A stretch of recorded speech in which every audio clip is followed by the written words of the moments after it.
The title of this video is A Birthday Gift for Tomorrow, Bartók's Piano Concerto No. 3.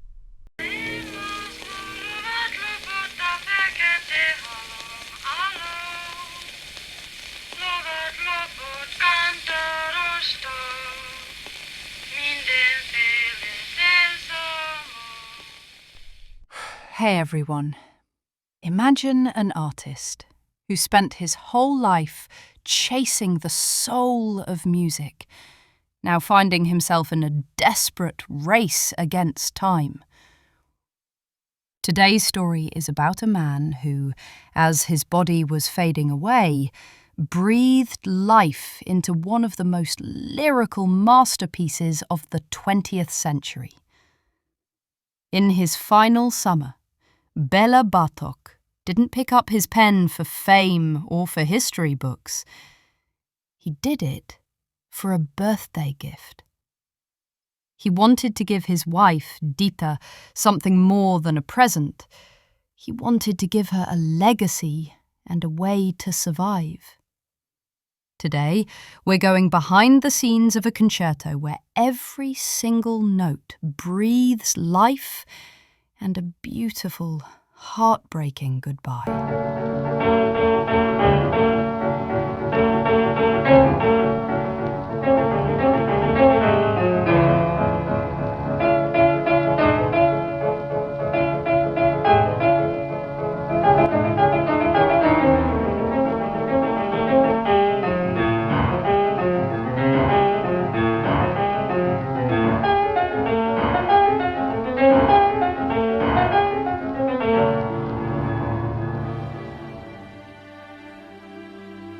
In the summer of 1945, on his doctor's advice, Bartók headed to upstate New York, to a peaceful, mountainous spot called Saranac Lake in the heart of the Adirondacks.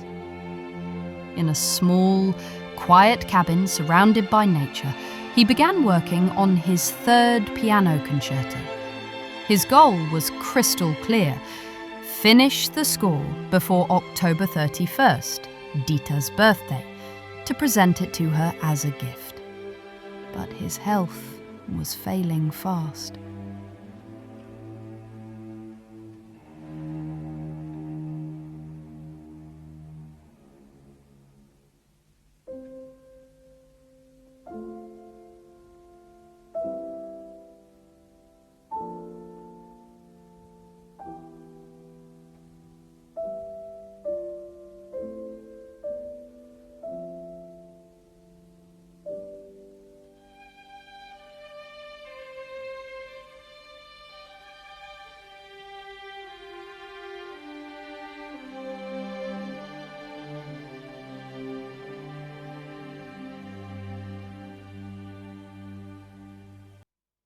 Georgi Sandor, Bartók's beloved and loyal student, remembers calling his teacher's home in New York.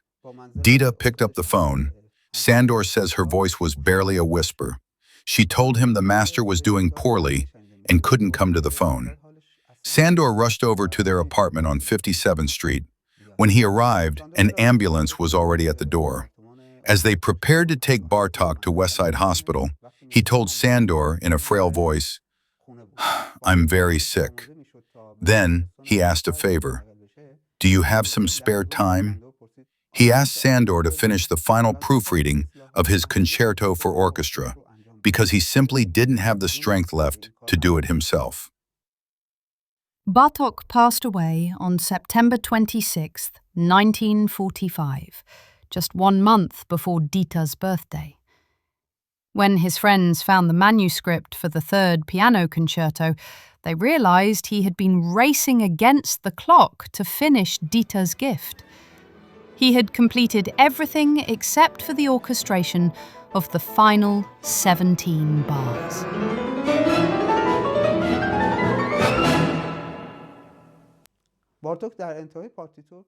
At the very end of the score, Bartók wrote a single Hungarian word, Vége, the end. This wasn't just a musical marking. Bartók knew this was the last line he would ever write. It was the end of his struggle to finish Dita's gift.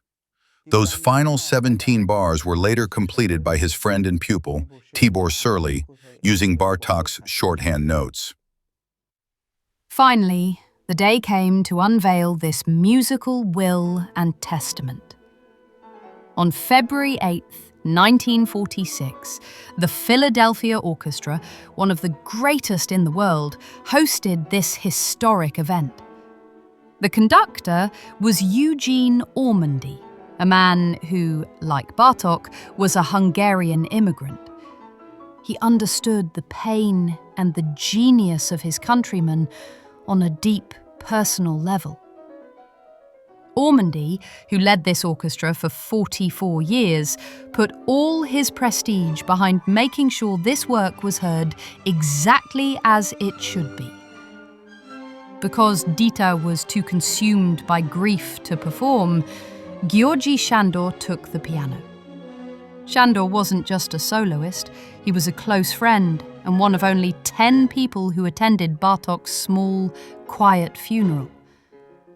Having these two fellow Hungarians, Ormandy and Sándor, on stage together, turned the premiere into more than just a concert. It was a national tribute to a genius who had died in exile.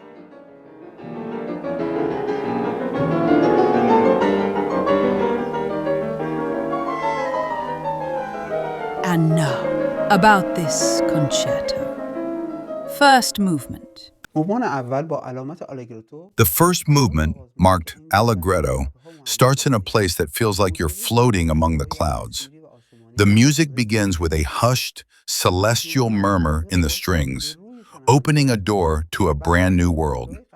Unlike Bartók's earlier concertos, which were often harsh and percussive, here the piano weaves melodic threads over a transparent orchestral texture.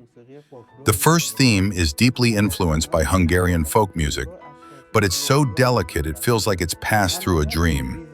By the end, the movement just evaporates, as if the whole thing was a beautiful vision that vanished into thin air.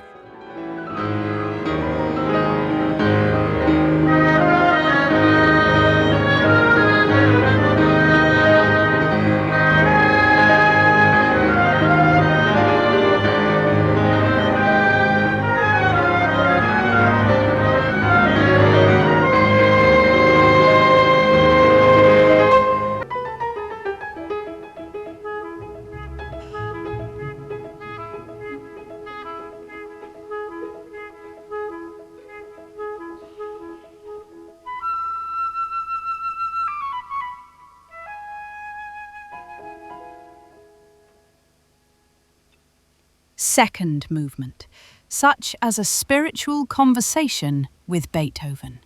The heart of this concerto is the second movement, the Adagio Religioso, which plays out as a deeply meditative nocturne. It stands as one of the most spiritual moments in all of music history, wrapping the listener in a sense of divine awe, prayer, and an ultimate serene bliss. Right at the start, Bartók makes a conscious, profound connection to the past. He quotes the third movement of Beethoven's String Quartet Opus 132, written in the Lydian mode. This is the exact piece Beethoven composed after surviving a near-fatal illness, which he titled Holy Song of Thanksgiving to the Deity from a Convalescent. But then, in the middle of this prayer-like atmosphere, the music shifts into night music, perfectly evoking the pastoral hum of nature on a summer night. You'll hear a chorus of bird songs performed by the oboe, flute, and clarinet, sounds that Bartók had meticulously transcribed from the wilderness of North Carolina just the year before. And if you listen closely to the harmony throughout the movement, you'll catch haunting echoes of Wagner's Tristan chord, adding another layer of depth to this incredible farewell.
third movement, based on the Dance of Freedom and Balkan roots.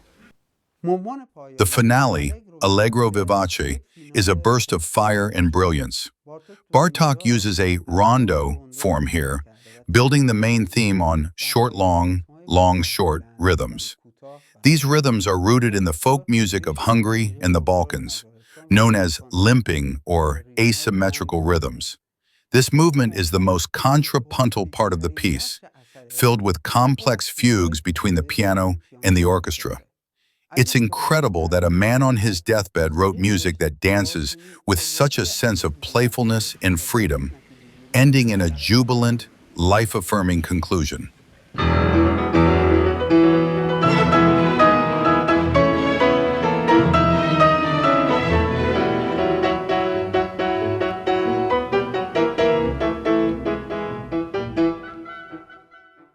Bartók wrote this concerto as a birthday gift and a legacy for Dita, hoping the performance fees would provide for her.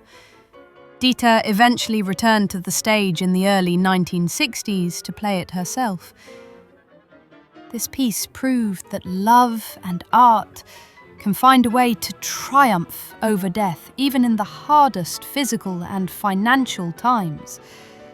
By using innovations like quartal harmony and blending them with ancient Balkan rhythms, Bartók created something that was both modern and deeply, hauntingly human.